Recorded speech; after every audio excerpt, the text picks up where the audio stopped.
This is Buffalo, What's Next? I'm Jay Moran. I'm Bridget J. Paul Valenza.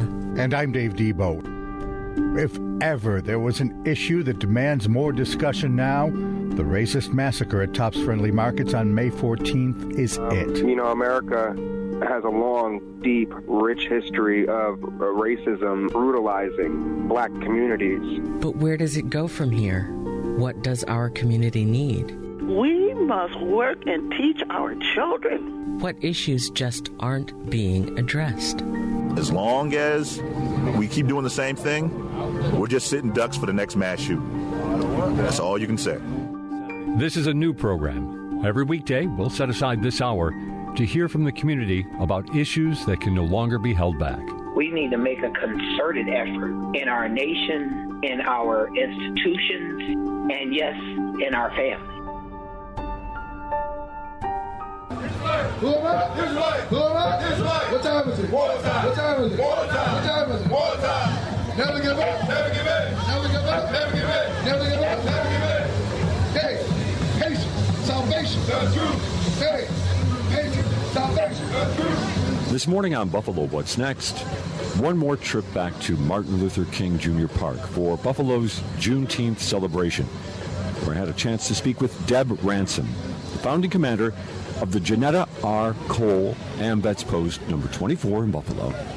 She shared a number of insights and strong opinions on the May 14th massacre at the Jefferson Avenue Tops, the military service performed by herself and other black Buffalonians, and on what she observed at Juneteenth. Not about the people. What I noticed what was different was actually the signage or the participants in the parade and how they were really speaking more towards racism, not being accepted, and honoring our ancestors that are African American, but also including in that is to get along and be peaceful with everyone.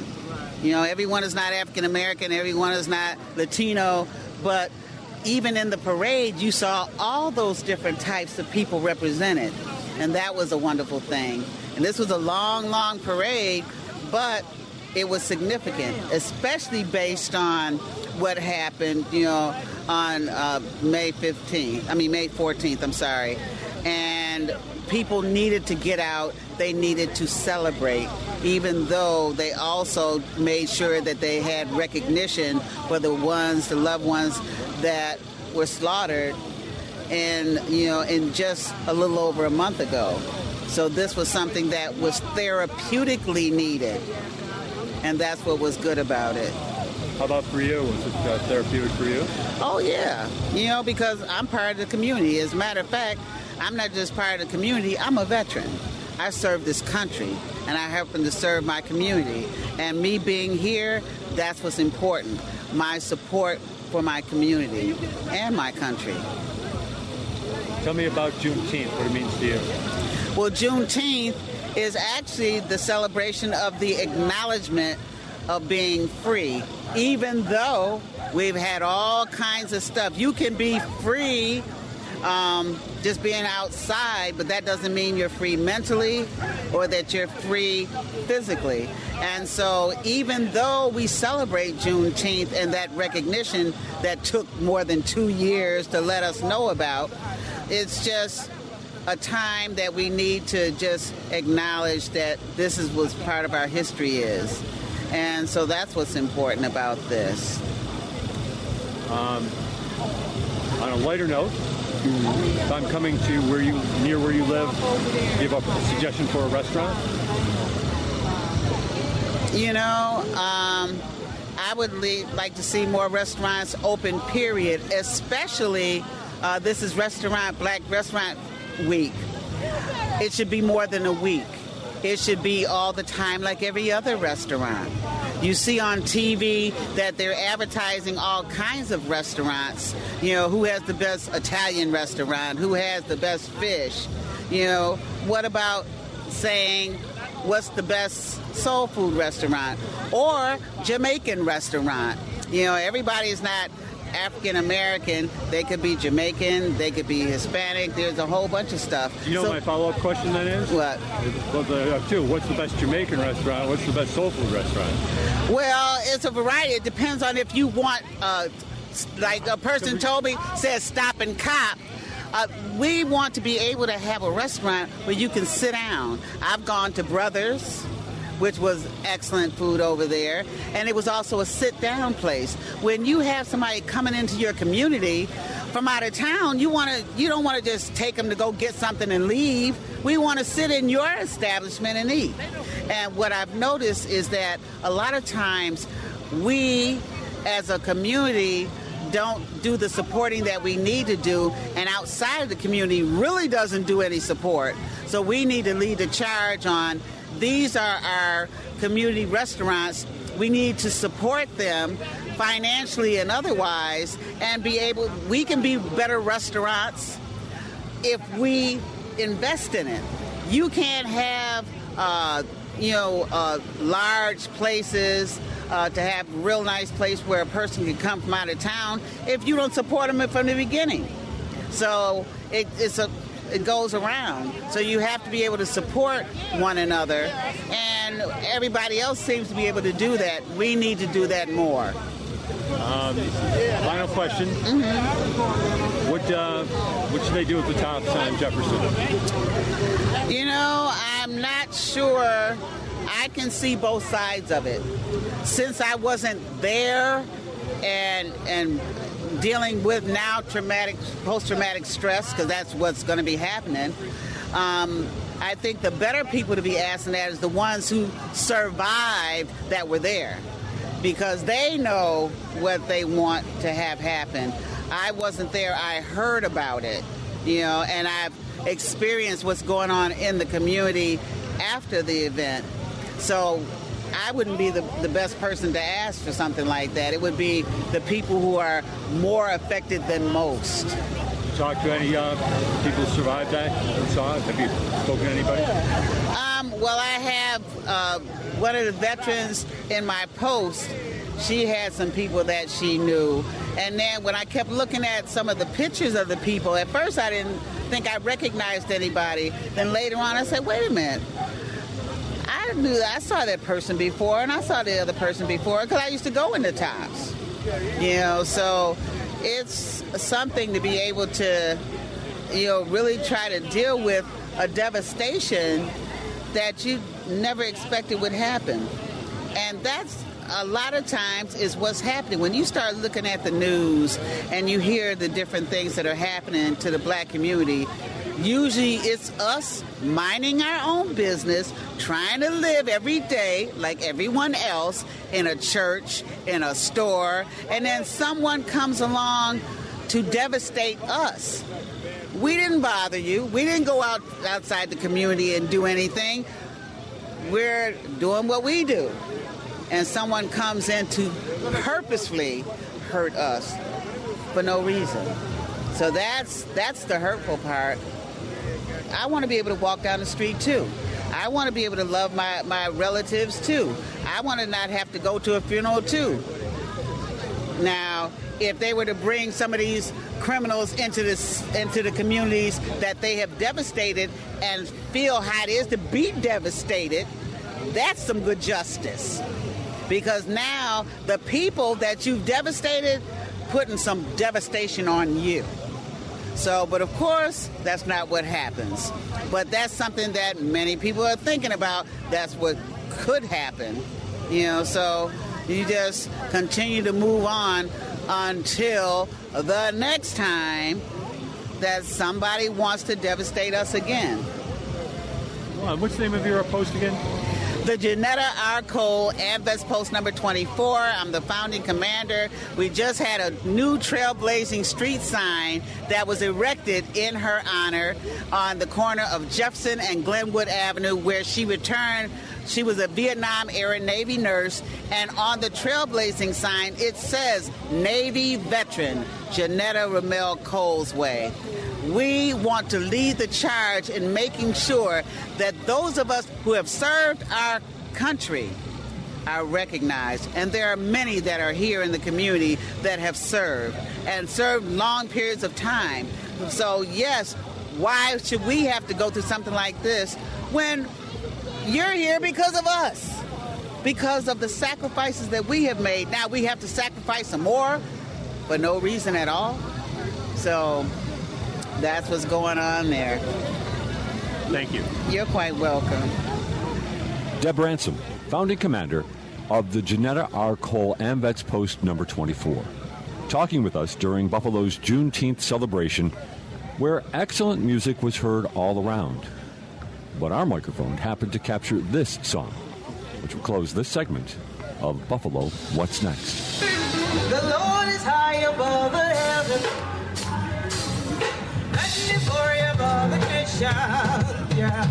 The Lord is high above the heavens, and His glory above the nations. And just ahead on Buffalo What's Next, Dave Debo talks with the president and CEO of the Buffalo Urban League, Thomas Beauford Jr. Watch the WNED PBS original production Daredevils of Niagara Falls. I think part of the lure of Niagara was that it was understood to be a very dangerous place. A daredevil is somebody who goes out and does a daring thing. Maybe they make it and maybe they don't. Daredevils of Niagara Falls, now streaming on YouTube and the PBS video app. Sometimes we miss our morning alarm, then we miss our morning news, and the whole day is off. That's when you can listen to the WBFO Brief Podcast to catch up on the day's news and get back on track. Find it every weekday wherever you get your podcasts, and then like and subscribe so you never miss the award-winning journalism of WBFO's news team. This is Buffalo What's Next, where we have conversations with the community about moving forward. To have your voice heard, press the Talk to Us button on the WBFO app, and we'll work to get your questions and comments on the air. Join us on Twitter at WBFO or email us at news@WBFO.org. Together, we'll have the conversations that are needed. This is WBFO, your NPR station. Good morning. This is Dave Debo.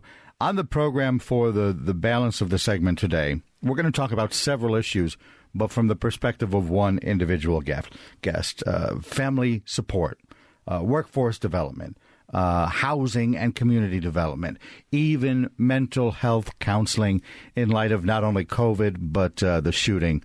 Obviously, there is one group that does a lot of those things all at once. It is the Urban League of Buffalo. We will be talking a little bit about some of their efforts, some of the problems, some of the situations they see in the community, of course. That's the root of many of the things that we talk about here. Thomas Beauford Jr. is with us. He's their executive director.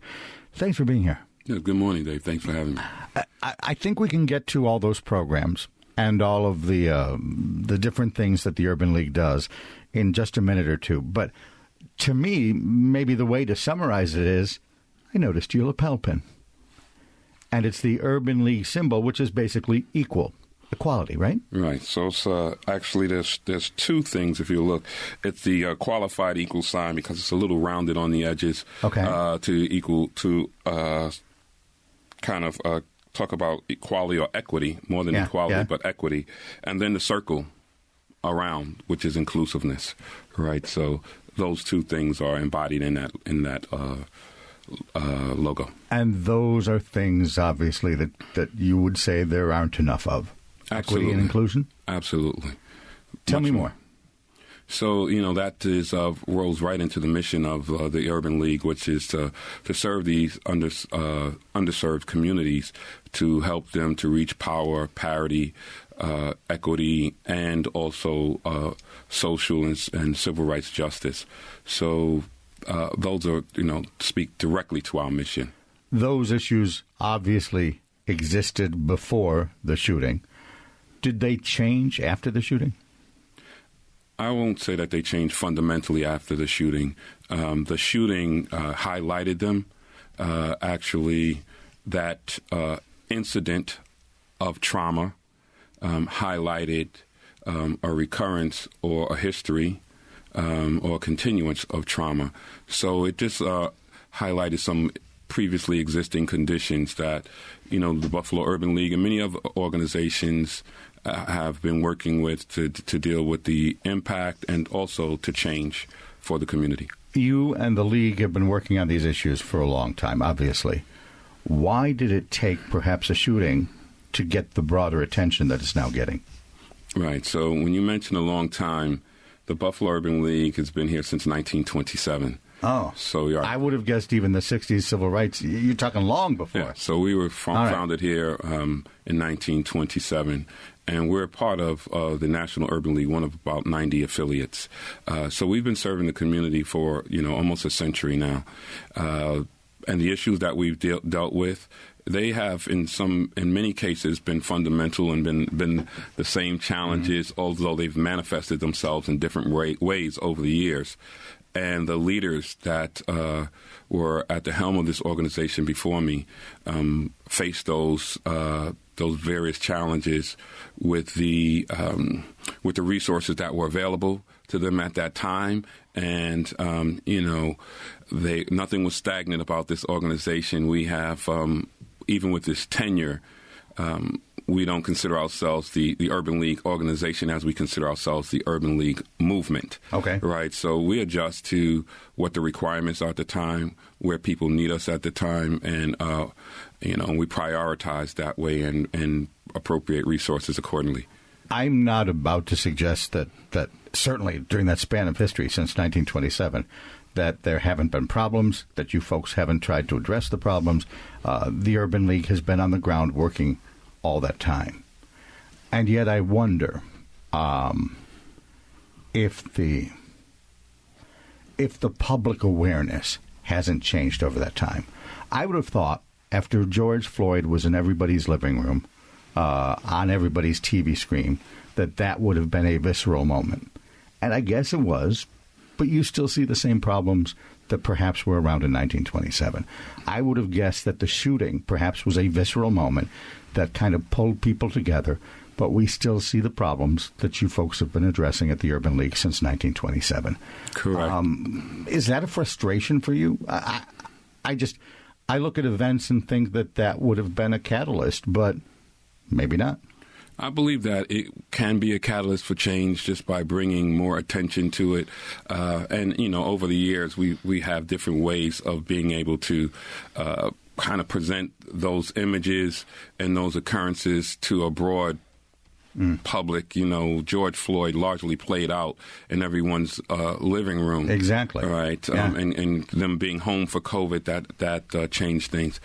So it kind of showed some things in the light, but it did not mean that they weren't always happening. Right. So it was just a different way that people got an opportunity to view it, and it was very broad based. But the problems that the league has been dealing with, and other organizations as well, and our politicians, our political bodies, many of the problems that are dealing with, these things, these incidents that happen, these traumatic incidents that have happened, have just been kind of a summation of many underlying causes. So let's talk about what happened on 5/14, in the sense that someone was able to come to a location and inflict this type of harm on a specific group of individuals. I'll take all of the other labels away from it. I won't talk about the store or anybody else, right? Because the conditions that cause that, we have conditions of redlining that plague the city, where you have a certain group of people who were not able to purchase homes or live in certain communities. So you have a condensed group of blacks, African Americans, black and brown people in a very, very condensed geography. So, and then over the years, not a lot of investment in that community. And then, you do have this one store that was there, we don't talk about historically what's been there, but that is the case right now. Yeah. So if you were looking for a target and you wanted to say, hey, I want a high probability of attacking a population of black people on a given day, without the probability of maybe impacting other communities or even white communities, then that area, that location was ripe for that, for all those reasons. There's not a lot of integration, right? There's not a lot of investment. So there was a high probability that if you went there, if you aimed it, if you didn't even have great aim and you were looking to target, and you just shot randomly, the likelihood that you would only hit black and brown people is because of all of these conditions that existed and things that happened and things that didn't happen to this community that made that such, a rich target. Let's talk about one of the issues in that community that I know is dear to the Urban League's mission, home ownership. In the city of Buffalo, 50% of whites own their homes and 49% rent. So that's about 50-50. But in the black community in the city of Buffalo, 31% owned and 68% rent. Right. That's a massive disparity. Huge disparities, but again, you have to look at underlying conditions. Because if you think about generational wealth, and you think about the first generations of individuals who came here and got the industrial jobs that existed here when that was a large part of our economy, and based on the places that they were able to purchase, that generation was able to purchase homes, the values of those homes in different areas, we're going back to issues like redlining, the values of the homes that whites were able to buy, the property values increased tremendously. The values of the homes in the areas that blacks were able to buy were depressed. Right. So now, when your children are now looking to purchase their home, then you don't have the equity to invest. If you had a business that existed in these areas without the same type of investment, then you don't have that equity to support it. And then if you don't have the value in your homes, if you're a business, which all businesses have ebbs and flows, and if you have your property value, you have equity there, that'll help you sustain those businesses, and not to mention those individuals who were able to, educate their children and, do what every other American or every other citizen around the world wants, is to have their child to have a better life, or their children to have a better life than they did.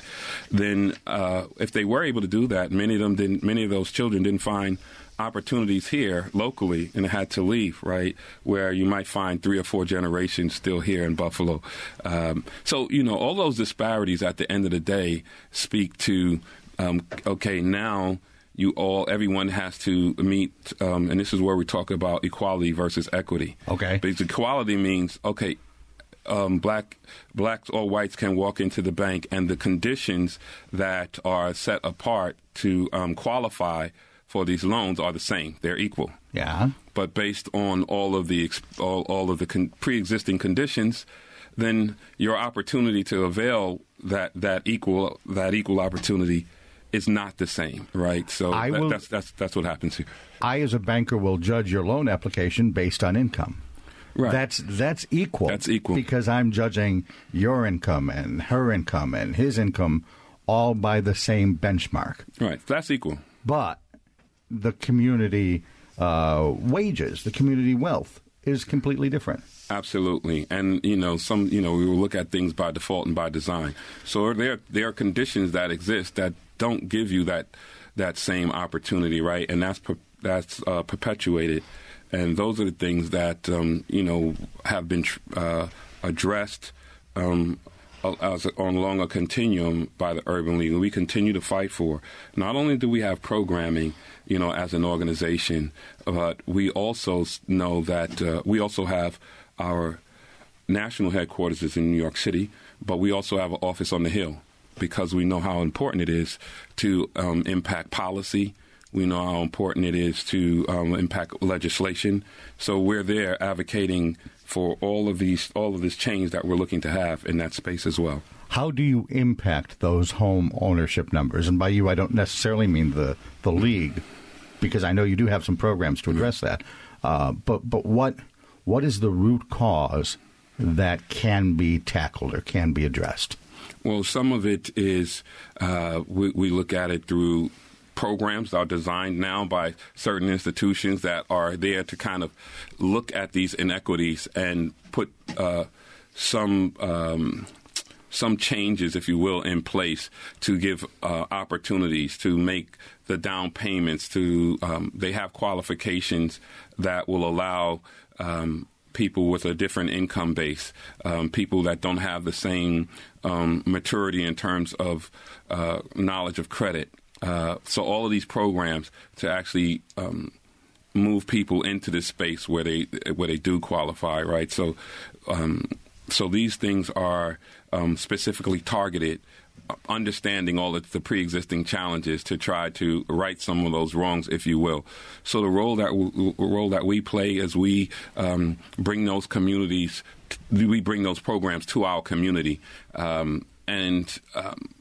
there's a certain distrust in institutions, right, for many reasons, right? I'm talking financial institutions, educational institutions, medical institutions, certainly political institutions. There's a certain distrust, and there's plenty of reason for that. But what the Urban League has done through all the program that we've offered, right, and it varies from a scale of very, very basic things when people need to not only home ownership, but they're looking for an apartment or an improved apartment, all the way up through technical training for entrepreneurial skills, entrepreneurial ventures or small businesses. Yeah. So, all across that whole hierarchy of needs. But through that, we've met people where they stand. Without judgment, and we offer them resources in a very culturally competent way. That said, you have training classes to teach people some of the home ownership process. Right. So we have that, but I want to say that it's not only what we do and the programs we have, but the way we deliver it and the way people receive it is over the years we have established a very trusted voice in the community, right? So that helps also to kind of make that bridge between, so these programs exist, they're created, but people either don't know about it or we need to train them, and we need to integrate them or move them into those processes with a using that trusted voice to say, when they have questions or they don't understand the way something is being presented, or so that they don't deselect by themselves and say, this is not for me, right? So we help move them across those continuums, and we work with them with what they have. I want to jump back, though, to something you said earlier, the difference, obviously, between equality and equity. Right. You can train people, you can give them classes that allows them to come closer to meeting that equal standard. Right. The equity side of it is a completely different issue. Yeah, equity. How do you deal with that? So we deal with that with first knowing that there is not equity in many of these spaces, and then we're working with other organizations that we're partnering with organizations that have said, hey, we recognize where things are and we want to make those changes, but we know that we have to make that connection between these individuals who have felt disenfranchised, right, to put that together. And, just as a framing of equality versus equity, there was lots of, you talked about earlier, the civil rights movement. So in the civil rights movement, we talked about being able to sit at the front of the bus or wherever you wanted to sit on the bus. Mm.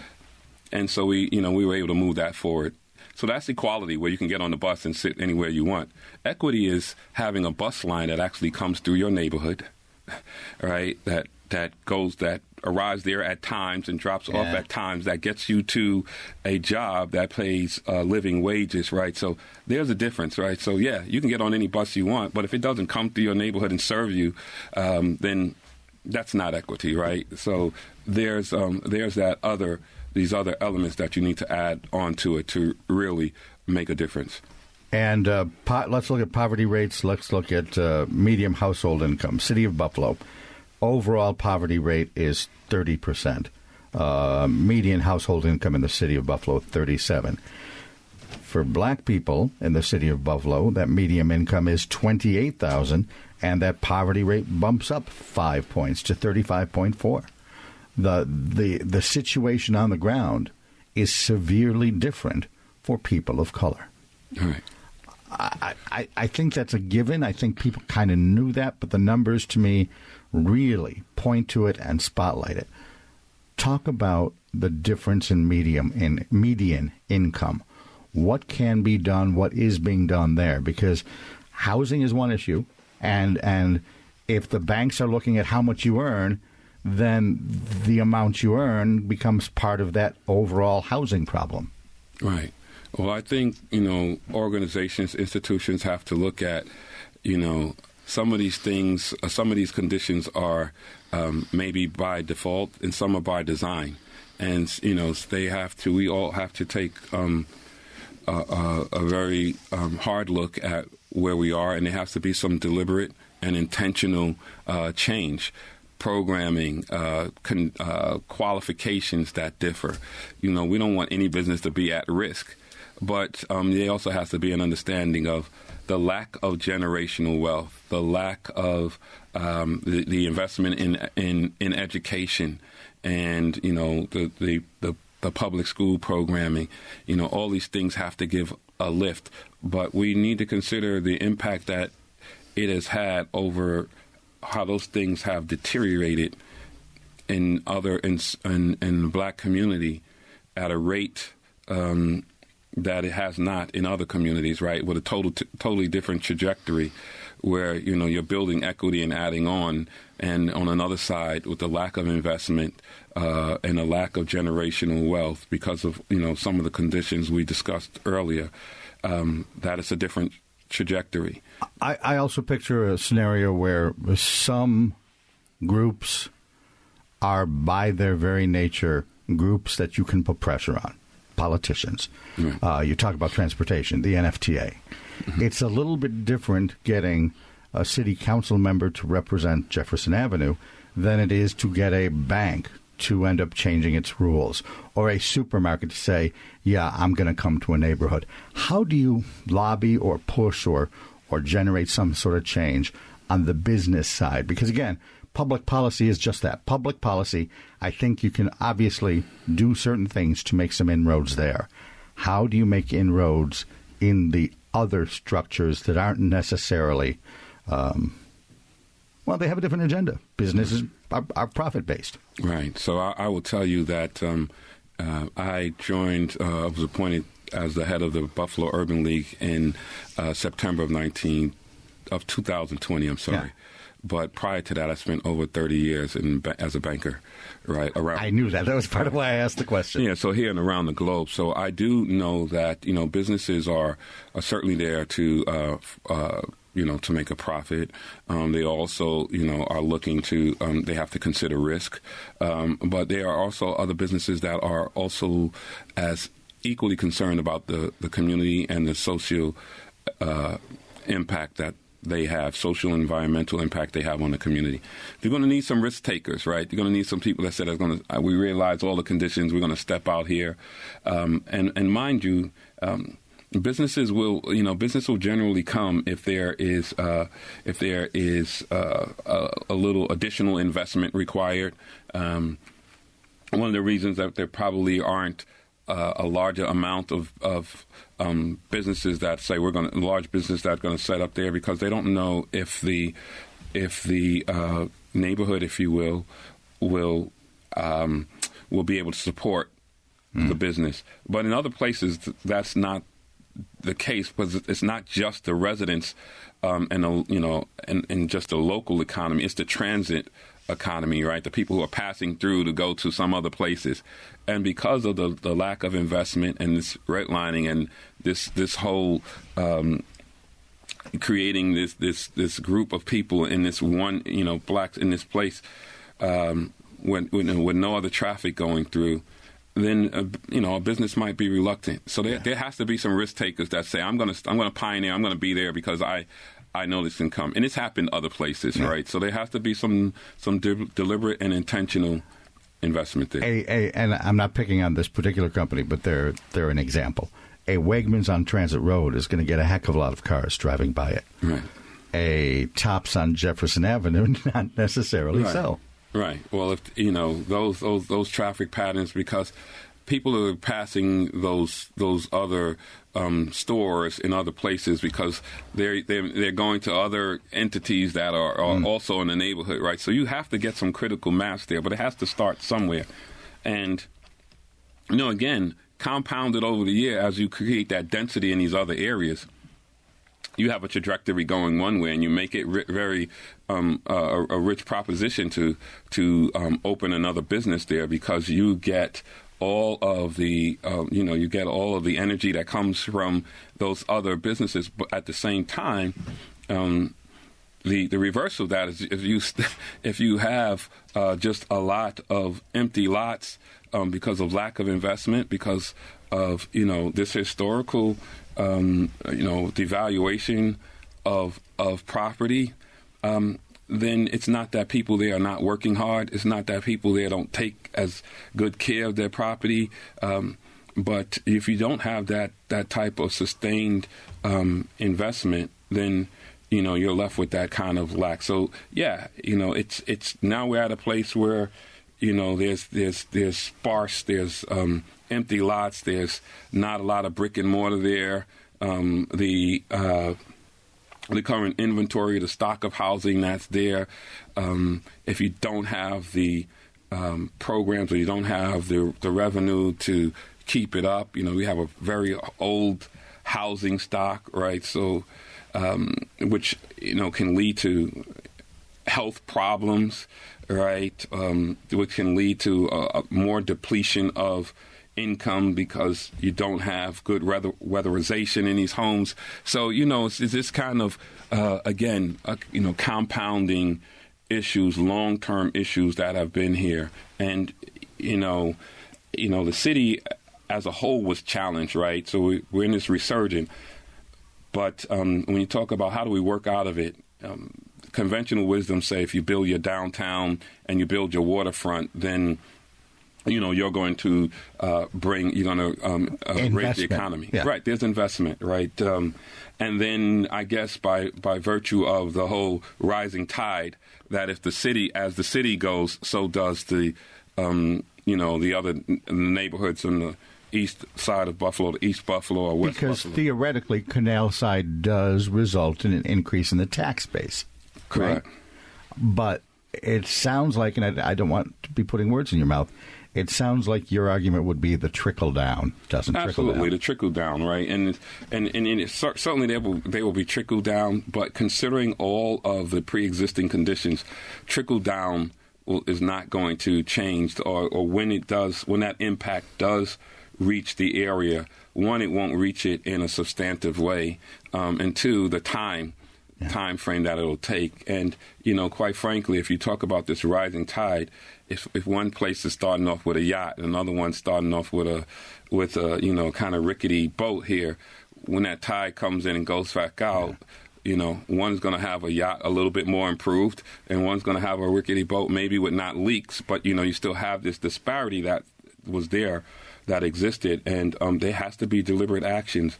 There has to be a change in the prioritization, right? Because we prioritize things, and then we know that there's funding here, and that funding, right? We know that there's not unlimited funding, right? There's that's finite also, but in terms of appropriation. So where do you put this investment in terms of prioritization?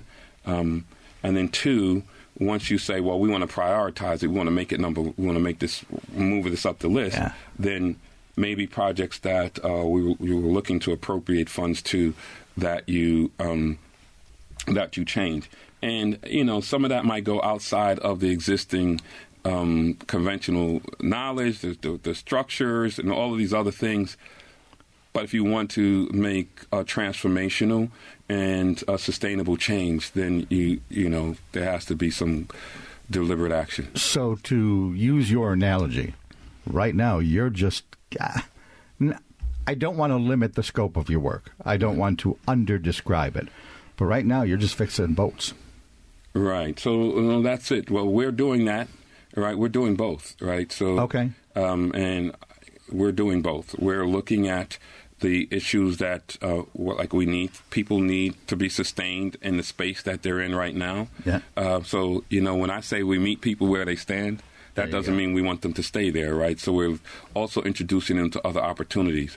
We're working not only with the community, but we're working with other organizations who want to be in this space, who want to make change to help. But just the fact that these two things exist, as you know, you keep hearing about people who need jobs, and then you hear about corporations and companies who say we can't fill jobs. So it would seem like it's just a natural match that those two things would solve for each other, but they don't. Because of some pre-existing conditions, because of some pre-existing, people's thoughts about where they might be welcome and where they might be successful.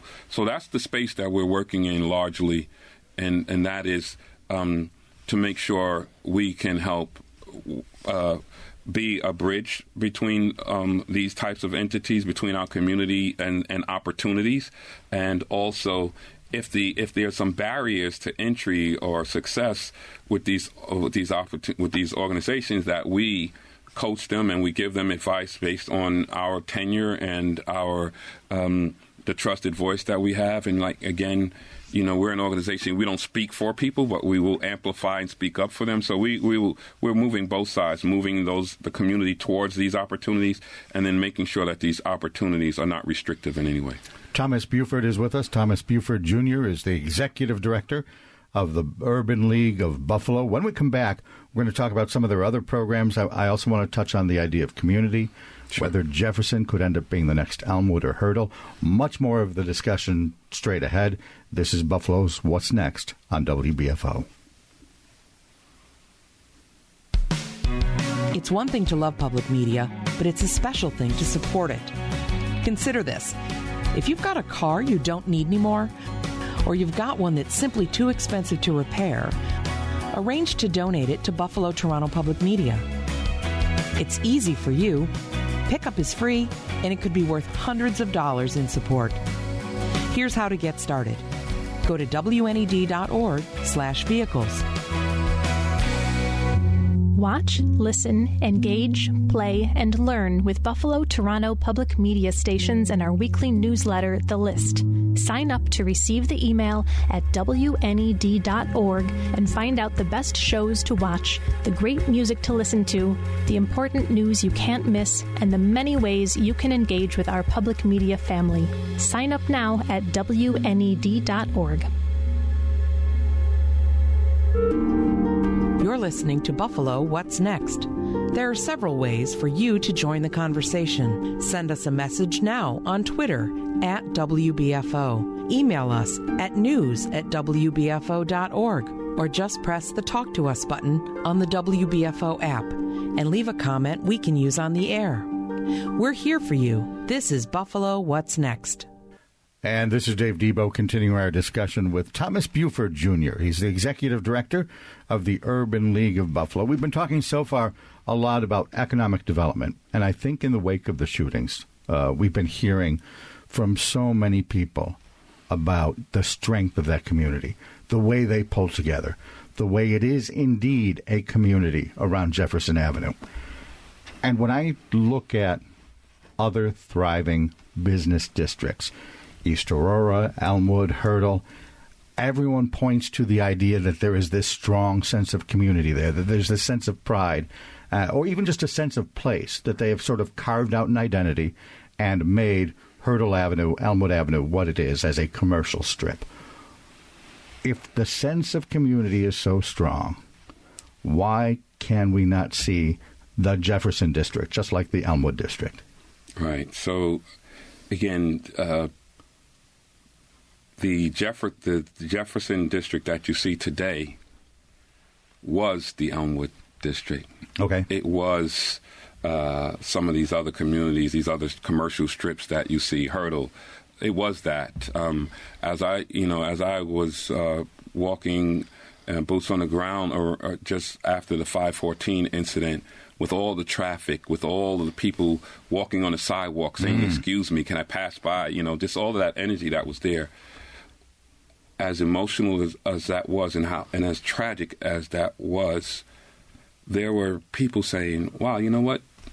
This is kind of cool." This not kind of cool, but this is reminiscent of the Jefferson Avenue that we knew in years gone, right? So this is years gone past. This is like this seeing that many people on Jefferson, not for these reasons, Right. No, I hear you. Certainly not for these reasons. But seeing that many people and that type of activity on Jefferson was not strange to anyone. And it is, and all of these things that you mentioned in terms of, why one would look so thriving and why one community would look like it was so thriving. And, is it based on, how well that community comes together, or how much that community cares for what their community looks like and all the services and program that's available there? I would say that there's no considerable difference. I would say that, the people in the Jefferson community, despite all the challenges, the fact that they've maintained and still have pride in their own homes and things of that nature, and, are trying to still build businesses. In spite of those conditions. So the other thing, and I know prior to me coming on the program, I heard earlier that we had Miss Ransom. Yeah, Deb Ransom. Right, from the Jeanette R. Cole Post. And, there's a saying, and I know Miss Ransom, we've done some work together through my Boy Scout troop, but there's an old saying that old soldiers never die. Yeah. They just fade away. Well, the Jefferson business community that we are talking about, it didn't fade away. It died, right? And it died because of lack of investment. It died because loans were not available to that community. It died because the children of the families who owned those businesses did not find opportunity to stay here in Buffalo, so they left. So, that generational wealth. The depressed home values did not allow for reinvestment or, scaling up the business, lack of, other technical programming that was available. All these things, were, at the time, were very deliberate, right? So here we are. You could argue it didn't die. Are you saying it was murdered? I would go that far. I would go that far. So I would say certainly it didn't just fade away. It wasn't because people didn't care. It's not because this community didn't have as much pride and didn't want to invest the same way in their community and didn't have the same hopes and dreams and aspirations for their community. But without the support systems that existed in other localities that you mentioned, without those support systems and without the deliberate resources that were provided to those communities, this is the result. So you look at the snapshot today, as opposed to a documentary that went over the years to show, what has happened. So, yes, I would say the Jefferson and other corridors on the east, on Buffalo's east side of East Buffalo, they were very prominent. They were very prominent, and they were thriving businesses there. And over time, without the resources, this is the result. You talk about deliberate investment. What do you feel about Governor Kathy Hochul's, I think it's $58 million that she wants to pour into the east side? I think the $58 million is a step in the right direction, right? It is when you think about $58 million working against 50, 60 years of disinvestment, it's a start, right? We have to start somewhere, and I'm glad that it's an investment, not a spin down, but hopefully it'll be looked at like this is what we're going to use to start generating more ideas and more action and create and bringing more interest to also supporting this area, right? Because $50 million is great. It doesn't fundamentally and sustainably change things for the community. But that's interesting to hear you say $58 million does not a sustainable change make? Talk more about that. Right. I mean, talking about long-term, again, disinvestment, long-term challenges for this community. But 58 million is a huge number. You see the point. I think there are those out there would say that's just a drop in the bucket. That surprises me. Right. And you think about 58 million, you talk about the Bill Stadium, you talk about the potential project for the 33. If you talk about some projects, right, some single projects, even if you talk about something like Tesla, if you talk about the investments that are made there, and those are all investments that we're looking to yield long-term outcomes for the Buffalo and the whole community, long-term change. But when you think about how that 58 million or similar amount or even greater amounts were allocated for a particular project, in comparison to if you want to change the dynamics, if you want to make transformational change in a community.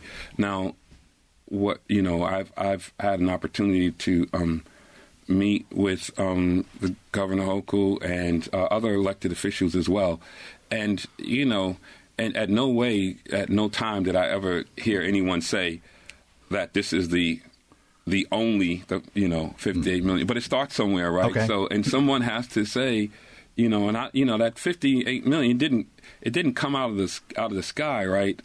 I talked about the way forward is prioritization, reprioritization probably, and reallocation, right? So I'm saying that was a huge step in the right direction because someone said this has to happen now, and it was done. Something said instead of doing that here, we need to do it here. So I think that's a huge step in the right direction. At this point in the process, what do we know about how it'll work?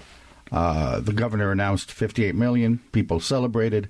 How does that get down into the community? What kind of things either are already happening or at least you're aware of on the drawing board? So, I'm not going to say I'm privy to all of how it moves forward. I know that step in and of itself was very intentional. I know that there were some specific programs that we know are looking to be sustainable that were supported as part of these funds. There was additional investment in resources that are already proving outcomes, and it's like those additional investments should yield. Give those particular programs a great opportunity to yield great outcomes. So none of it's happened yet, though, that you're aware of. It's fairly recent. And I don't mean that as a criticism. I'm just trying to figure out where it is in the process. Right. I think it's fairly recent, and I know that she has a team. I'll say the governor, and then there's other entities too that are looking at this. So I won't be able to comment as to where it is on the process, other than one of the things that we had to have initially was intent, right? And being deliberate. And I think those things are that was clearly what happened there. All right. In the time we have left here, I did want to talk a little bit too about the Buffalo Together Fund. You're on the board. You're working to try and disperse the monies that have been donated from across the entire community. Take me through the process. How's that working, and what's still to come? Right. So let me just say there's some, for clarification, there are two funds that were set up. One is the 514 Fund, which is really directed towards individuals, families that were impacted by the 514 murders and tragedy. So there is a process for that, and there is there are two co-chairs that are leading that process, and also being guided and supplemented by an organization that has experience in tragedies. Right? We won't say this particular type of tragedy because. This was very, very different, right? This is not a natural disaster. This is, not a random this is, although a shooting's not a random, this is very targeted, has a face, has all of that. So, but there's funds that are allocated for these families, and there will be a process to determine, who gets what and how that gets. But that will be a spin down. Like, that will happen. Those determinations will be made, and those funds will be allocated, dispersed. Fully allocated, right. Fully dispersed. The second is this Buffalo Together Fund, which had two goals. First, it was let's try to immediately bring resources to some of the organizations who are already serving the community. So that happened. Maybe about 75 Black-led organizations who were serving the community received funds, unrestricted funds, to help in their operations, especially those that needed to address, who responded immediately to 514. So that happened. The both of these, the 514 and the Buffalo Together, have co-chairs. So there's two co-chairs on the... And you're one of them, aren't you? Well, on one of the groups? On the 514, there are two co-chairs. It's being co-chaired by Reverend Mark Blue, who leads the NAACP, and Paul Vukulek, a prominent business owner, and is just a great community citizen as well. So those two individuals, and I do serve on the steering committee for that, with many other individuals. And then the Buffalo Together Fund, the initial disbursements to the various organizations, that has already happened. And now, after that has happened, they've also put together a co-chair team, which consists of Dr. Levon Ansari, who's the head of the Community Health Center of Buffalo, president and CEO, and then I'm the other co-chair for that. And our way forward is going to be to look at how can we solve, if you will, for some of these inequities that have happened over time. What's a transformational and sustainable way forward?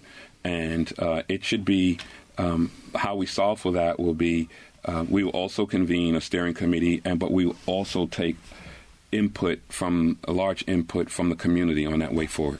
One of the criticisms that I've heard on this program from a prior guest, Miles Carter, you probably know who he is, said that to some degree the pooling of resources in this way doesn't necessarily take into account donor intent. Because I might want the money to go to storefront rehabilitation, and this person over here might want this money to go to actual people who need investment. Mm-hmm. The fund decides that without a recognition of donor intent. Right. No, I think initially the donors they decided whether they wanted it to go to individuals. Largely impacted individuals. And then there's a second fund that was really to go to individuals initially. The Together Fund go to individuals initially by virtue of going through the community, the organizations that are already serving those communities and those individuals. But those donors were well aware that these funds were going to go towards building a sustainable way forward. So the model is almost like the United Way. Everybody pooling the resources together, and then a needs assessment determines where the money goes. Correct. And that needs assessment, where I will say, when we talk about being deliberate and intentional, that needs assessment is going to be done by, led from a committee standpoint, by myself and Dr. Ansari, with a steering committee that was comprised of community members, and that we're still in the very early days of formulating that. But there will be input. It will be, and it will be based on the community's input. They'll be actively participating in how things are prioritized and how things are appropriated. All right, we will check back with you as that develops. So glad that you came in today. Thanks for doing this. Okay, thank you for hearing us. Thomas Beauford is the president and CEO of the Urban League of Buffalo. Earlier I called you executive director. We'll correct that right now. President and CEO, and we're glad that he's with us. This is Buffalo What's Next. For the next couple of weeks, the team here is taking a little bit of time to reflect and recharge. We would love to hear from you in the meantime. You can hit the Talk to Us button on the WBFO app, and we will be back with more brand new programs in August. In the meantime, next week and later in this week, we'll bring you some encore episodes of recent programs. This is WBFO and WBFO HD1 Buffalo, WOLN Olean, and WUBJ Jamestown. Thanks for listening.